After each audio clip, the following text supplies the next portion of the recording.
Jenny and I are late to the game when it comes to the TV show, this TV series, The Chosen. And I would like to think maybe, why did it take us so long to watch the show that so many people have told us to watch? Maybe it's because I'm a little burnt on Christian TV shows, like a little skeptical, if I'm honest.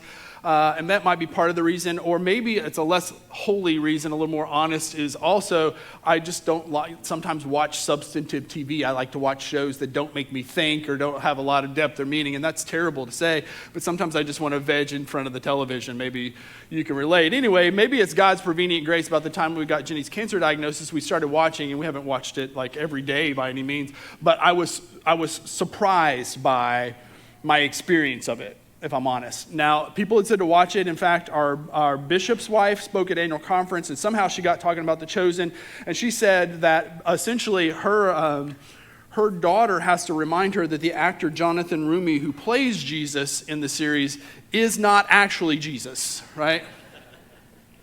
And they came to visit us at Vandy, and we talked about that in person and kind of laughed about it. But it wasn't, I'd heard that, but it wasn't until I saw it with my own eyes that I experienced the thing that should not be that surprising, which is Jesus is so compelling.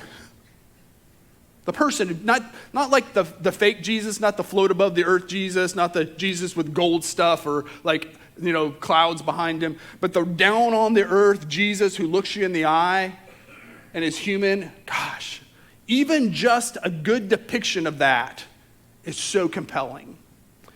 And it is this realization where we end our series on the good life today.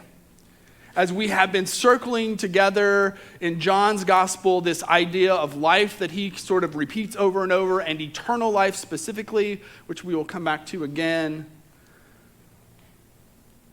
And we come to what we maybe have said all along and just want to put an exclamation point on, is that the good life is not a what, it's a who.